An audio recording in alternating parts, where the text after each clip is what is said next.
Hey guys, welcome to my channel.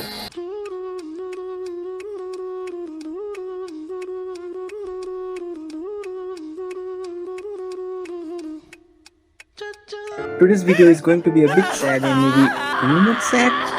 Alright, I'm just gonna drop the bomb and say it because you are already aware what today's video's topic is. Hey, it's on the fucking title and thumbnail that you have just clicked on. So, AOT is finally finished. And first, I would like to thank Isama Sensei to bring this marvelous story to us. It will forever stay in our hearts, no matter how many years get past. We won't stop loving this series. Yeah, it ended after so many final seasons and of course, so many final episodes. It might become a meme material for some time, but now tell me the truth and say how happy you are now that you are aware of the fact that this is the end and we are not going to get any more new episodes. As for me, I'm sinking in a pool of depression right now. Not only because the episode was too sad, but also because no more new AOT episodes or seasons are going to be released. But one thing's really surprising about it, which is it was the finale of a legendary series and I was genuinely expecting a big event, at least close to something like Gear 5, but even the hype around it didn't even match the AOT's level. But we can't really do anything about that now, so let's just talk about the episode. So the episode starts from where it left off in the previous 1 hour special episode, and at this moment where the final war is taking place, where the Paradise Island is facing off against Eren, Ymir and Zeke to protect at least the humans who are still alive, who are still left, that the rumbling haven't touched yet. And that rumbling was even scarier than any horror movie I have seen in my entire life. This is not part of the ritual. Fuck this. People are getting smashed, they are committing suicide just so they don't die by getting smashed under Titan's foot. And before I start talking about the story, can I mention how beautiful and cinematic the animation was? MAPPA took 8 long months gap from part 3, episode 1, which came out back in March. It was so worth it. The work and love they put into it actually shown in almost every fucking scene. In this episode, it is so visually stunning that you can take a screenshot of any of the scene and make it a wallpaper. For example, Levi killing Zeke's scene, or Mikasa and the bird scene, or Eren's sudden revival into the Titan scene, or rumbling. Maybe not the rumbling if you don't want your mom to drag you into a mental asylum, so I'm not doing that. If you look at the Titan's sword here, everything is done with 3D CG. Now let's talk about one of the most important characters here, Zeke. He was introduced as villain in the second season, and by the third he was the biggest villain when he killed Edwin. Everyone was waiting for Levi to kill him, but now that he's already dead, I don't know what to say or what to feel. And this is AOT at its absolute best. And they just did it in just a few minutes, where Armin had a conversation with Zeke. And it is one of the most intense and deep conversation scene you can expect from an anime. Eren's mass genocide versus Zeke's plan of not being born, and the metaphors they used into it is insane. And apart from that, the whole 1 hour of this episode is just all out war, where one after another crazy situations is developing.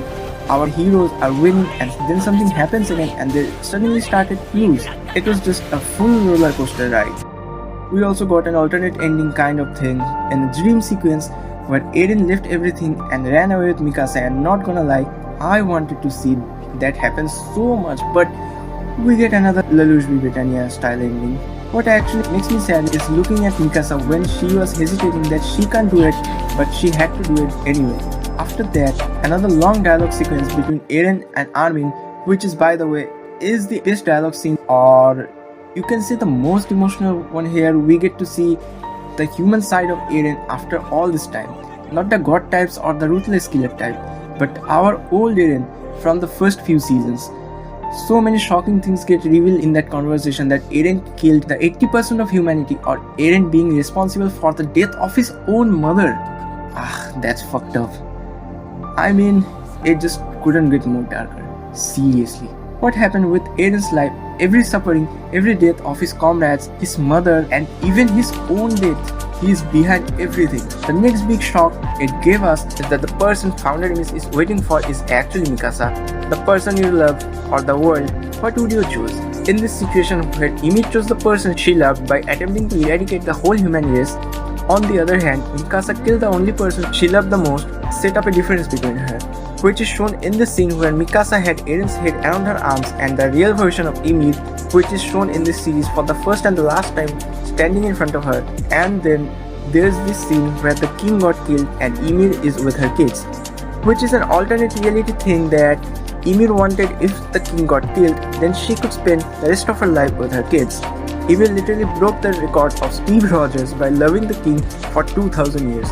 And then comes the most heartbreaking part where Mikasa is sitting beside Eren's grave and she is crying. I cried a lot in that scene. By the way, a bird comes and wraps the scarf around her, where she thanked Eren for the final time for wrapping this scarf around her.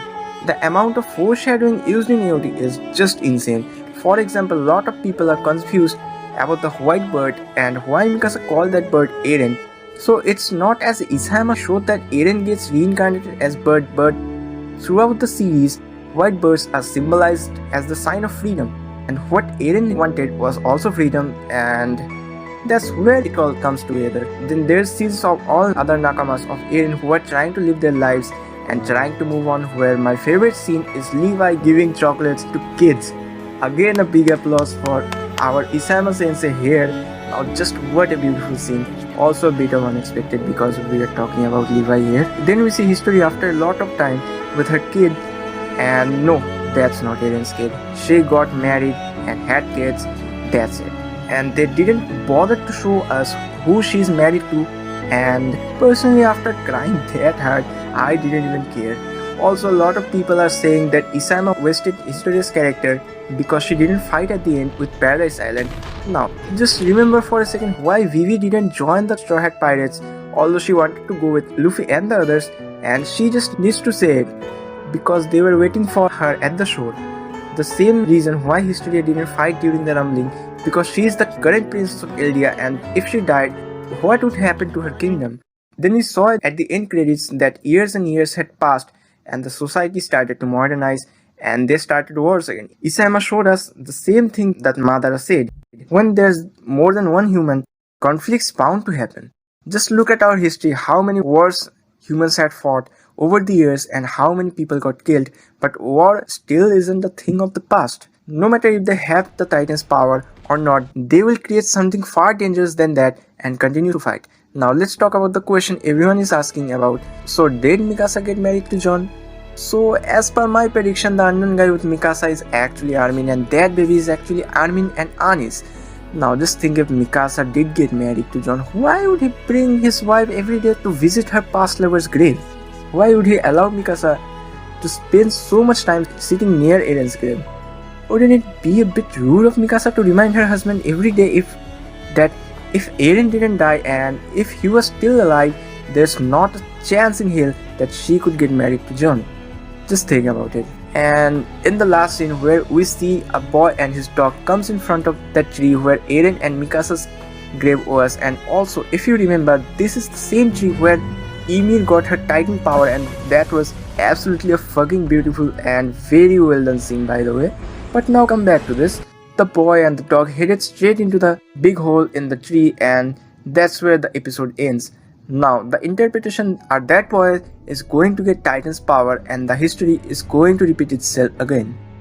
Now that got me thinking, Ymir might not be the first one to get the Titan's power in the first place. There's a chance that before Ymir, thousands of years ago, somebody else might got that same power from that tree, cause we don't know what that tree's origin is and how old is that tree. Also, if you remember, we saw this tree before, cause this is also the same tree where Eren and Mikasa used to hang out when they were kids.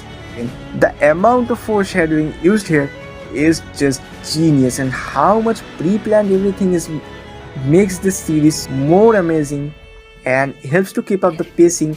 And when it comes down to pacing, AOT excels in that. Isayama is really a great writer. I can't wait for his next project. I don't know if he is going to write another manga or not, but I'm looking forward to it. Now last but not the least, let me clear the confusion everyone has after the final scene where Paradise Island got nuked.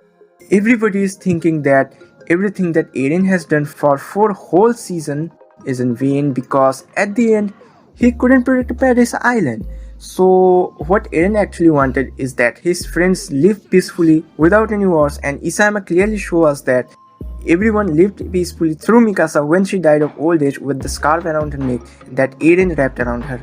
Eren is not a god, and that is clearly shown in this episode, especially when Eren had that conversation with Armin.